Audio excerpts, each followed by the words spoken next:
let's start this Destiny review. I have just finished my Destiny 1 playthrough. It took far longer than I thought it would, so props to Bungie for that.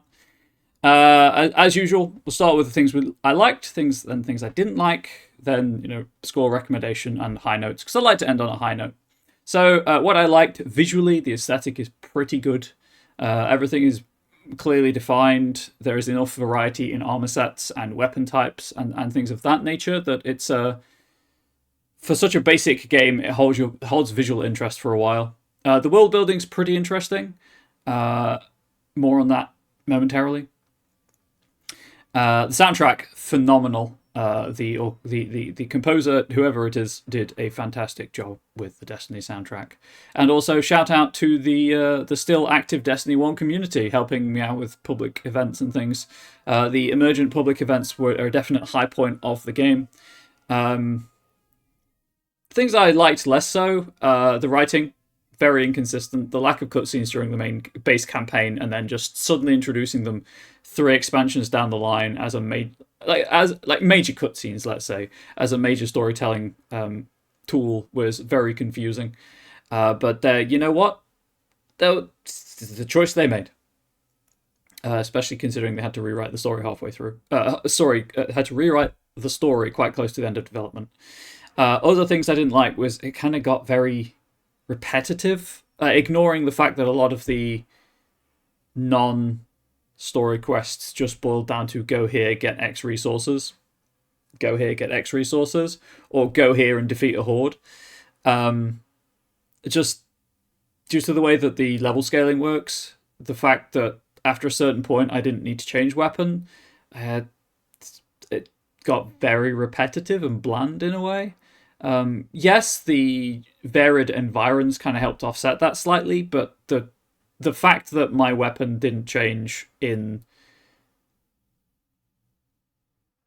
like 8 streams, maybe? I can't remember the exact number. I pulled that number out of thin air.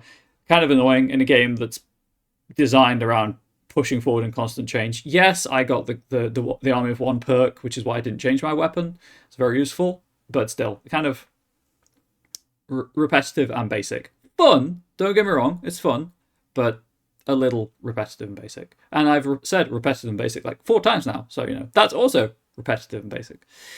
I'm never a fan of where games throttle damage output to account for you being a high level, but it's a shared FPS, shared world shooter, or whatever Bungie marketed it as. So I can see why damage is throttled for the environment in which I find myself. But yeah, it's not a terribly long review. It's a very basic, like, it's a long game. There's a lot of content, but it's not complex content. I'm happy I played it. Don't get me wrong, but I will absolutely happily give it a solid 7 of 10. If the base campaign had cutscenes of storytelling equal to the quality of the Taken King, absolutely that would have been higher. But the lack of cutscenes and just the bullet sponge bosses, again, that I was playing this in a very unintended fashion by playing it through solo. The bullet sponge stuff I've never liked. I've never been a fan of that in video games. It feels terrible to play. So that's kind of shaved some points off. The lack of cutscenes, as I say, also shaved some points off. But it's still considering the game is over 10 years, it's 10 years old this year, and the sequel is out now and will be finishing its story, its current Light and Darkness saga in a couple of days' time. The community is still active enough. It's still a full price game. It's still £50 for the collection of all the DLC. But I would definitely say that you probably get your £50 worth, particularly if you have someone to play it with, and you have that impetus to play it again with the other 2 classes. So yeah, solid 7 of 10. I would recommend this. It's not something to sink hours into in like huge chunks anymore necessarily, because the PvP is quite quiet. But if you've got someone to vibe with in an evening and go through the quests or patrols or the strikes and raids, yeah, sure, go for it. Here endeth my Destiny single player review, solo experience review, in the year of our Lord 2020. Why did I say that? In the common era 2024.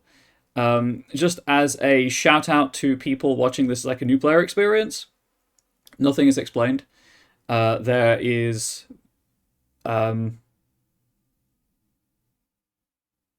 no tutorial for, hey, these are what HUD elements mean. So if you see loads of purple flashing crown symbols, that means someone has a mission for you, a quest for you. If it's a green, that means you can interact with them for some purpose. But beyond that, yeah, there's very little information given. But as the new player experience goes, it's fine. There are probably worse MMOs worse online games out there. Thank you so much for watching. Please let me know what you thought in the review in the comment section below. If you have questions about the game, I'll try to answer them. But just ask them. And yeah, I'll see you next time. Please do stay safe, healthy, wholesome. Much love to you all. Goodbye.